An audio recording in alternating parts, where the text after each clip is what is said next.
ನಮಸ್ತೆ ಸ್ನೇಹಿತರೆ. ಕಾರ್ತೀಕ ಪುರಾಣದ 20ನೇ ಅಧ್ಯಾಯ ಪುರಂಜಯನ ವೃತ್ತಾಂತ. ಜನಕ ಮಹಾರಾಜನು ಮಾತನಾಡಿ, ಮುನಿಶ್ರೇಷ್ಠ, ಚತುರ್ಮಾಸ್ಯ ವ್ರತ ಮಹಿಮೆಯ ಕುರಿತು ಇನ್ನಷ್ಟು ತಿಳಿದುಕೊಳ್ಳಬೇಕೆಂಬ ಅಭಿಲಾಷೆ ಉಂಟಾಗಿದೆ. ದಯಮಾಡಿ ವ್ರತದ ಇನ್ನೂ ವಿವರಗಳನ್ನು ತಿಳಿಸುವವನಾಗು ಎಂದು ಪ್ರಾರ್ಥಿಸಿದನು. ವಸಿಷ್ಠನು ಮಾತನಾಡಿ, ರಾಜೇಂದ್ರ, ನಿನ್ನ ಕೋರಿಕೆಯು ಉಚಿತವಾಗಿಯೇ ಇದೆ. ಇದಕ್ಕೆ ಪೂರಕವಾಗಿ ಹಿಂದೆ ಅಗಸ್ತ್ಯ ಮುನಿಯು ಅತ್ರಿ ಮಹರ್ಷಿಗೆ ಹೇಳಿದ ಪುರಾಣ ಕಥೆಯನ್ನು ಹೇಳುತ್ತೇನೆ, ಕೇಳು. ಅಗಸ್ತ್ಯನನ್ನು ನೀನು ಬಲ್ಲೆಯಷ್ಟೇ. ಆತ ಕುಂಭಸಂಭವನು. ನಾರಾಯಣನು ರಾಮಾವತಾರದ ಕಾಲದಲ್ಲಿ ಸೀತಾಲಕ್ಷ್ಮಣರೊಡನೆ ಅಗಸ್ತ್ಯನ ಆಶ್ರಮಕ್ಕೆ ಬಂದಿದ್ದನು. ರಾವಣರ ಯುದ್ಧ ಕಾಲದಲ್ಲಿ ಶ್ರೀರಾಮನಿಗೆ ಅಗಸ್ತ್ಯನು ಆದಿತ್ಯ ಹೃದಯವನ್ನು ಉಪದೇಶಿಸಿ ಯುದ್ಧದಲ್ಲಿ ಜಯಶೀಲನಾಗುವಂತೆ ಮಾಡಿದನು. ವಿಂಧ್ಯ ಪರ್ವತವನ್ನೇ ಎದುರಿಸಿದ ಮುನಿ ಈತ. ಅಗಸ್ತ್ಯ ಕವಿ, ಮಂತ್ರದ್ರಷ್ಟರ.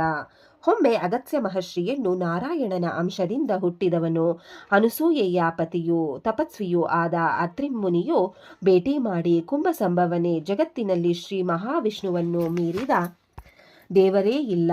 12 ಮಾಸಗಳಲ್ಲಿ ಕಾರ್ತೀಕ ಮಾಸಕ್ಕೆ ಸಮಾನವಾದ ಮಾಸವು ಇನ್ನೊಂದಿಲ್ಲ. ವಿದ್ಯೆಗಳಲ್ಲಿ ವೇದ ವಿದ್ಯೆಯ ಶ್ರೇಷ್ಠ, ಆರೋಗ್ಯವೇ ಭಾಗ್ಯ. ಹೀಗಿರುವಾಗ ಯಾವ ಮಾನವನೇ ಆಗಲಿ ಕಾರ್ತೀಕ ಮಾಸದಲ್ಲಿ ಪವಿತ್ರ ನದಿ ಸ್ನಾನ ಮಾಡಿ, ಶಿವ ದೇವಾಲಯವೋ ವಿಷ್ಣು ದೇವಾಲಯವೋ ಯಾವುದೇ ಆಗಲಿ ಅಲ್ಲಿ ದೀಪ ಉರಿಸಿ ದೀಪದಾನ ಮಾಡಿದವನು ಮಹಾವಿಷ್ಣುವನ್ನು ಪೂಜಿಸಿದ ಫಲವನ್ನು ಹೊಂದುವನು. ಕಾರ್ತೀಕ ಮಾಸ ಮಹಾತ್ಮೆಗಿಂತ ಮಿಗಿಲಾದದ್ದು ಬೇರೆ ಯಾವುದೂ ಇಲ್ಲ.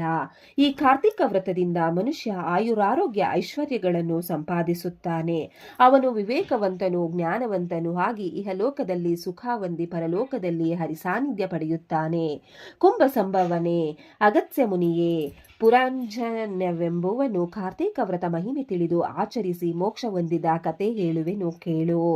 ಶ್ರೀಮನ್ನಾರಾಯಣನು ಶ್ರೀರಾಮನಾಗಿ ಅವತರಿಸಿದ ತೇತ್ರಾಯುಗದಲ್ಲಿಯೇ ಇವನ ವಂಶದಲ್ಲಿ ಜನಿಸಿದ ಪುರಂಜಯನೆಂಬುವನು ಅಯೋಧ್ಯೆಯನ್ನು ಆಳುತ್ತಿದ್ದನು. ಅವನು ಎಲ್ಲ ಶಾಸ್ತ್ರಗಳನ್ನು ತಿಳಿದವನಾಗಿದ್ದನು. ಪ್ರಜಾನುರಾಗಿಯಾಗಿ ನ್ಯಾಯ ಧರ್ಮ ಪರಿಪಾಲಕನಾಗಿ ರಾಜ್ಯಭಾರ ಮಾಡುತ್ತಿದ್ದನು. ಸ್ವಲ್ಪ ದಿನಗಳಾದ ಮೇಲೆ ಅವನಿಗೆ ಇದ್ದಕ್ಕಿದ್ದಂತೆ ತಾನು ಸಿರಿವಂತನೆಂದು ತಮಗೆ ರಾಜ್ಯಾಧಿಕಾರ ಇದೆ ಎಂಬ ಗರ್ವವು ಅಡರಿ ದುರ್ಮಾರ್ಗ ಪ್ರವೃತ್ತನಾದನು. ಸತ್ಯವಂತನಾಗಿದ್ದ ಅವನು ಅದನ್ನು ಬಿಟ್ಟು ಹಣ ಸಂಪಾದನೆಯ ಆಸೆ ಹೊತ್ತವನಾಗಿ ಬ್ರಾಹ್ಮಣರ ಹಣವನ್ನು ಅಪಹರಿಸುವುದರಲ್ಲಿ ನಿರತನಾದನು. ಲೋಭ ಗುಣವನ್ನು ಬೆಳೆಸಿಕೊಂಡು ಕಳ್ಳತನ ದರೋಡೆ ಮಾಡಿಸತೊಡಗಿದನು. ಪ್ರಜೆಗಳು ಪುರಂಜಯನ ದಬ್ಬಾಳಿಕೆಯಿಂದ ಕಂಗಾಲಾದರು.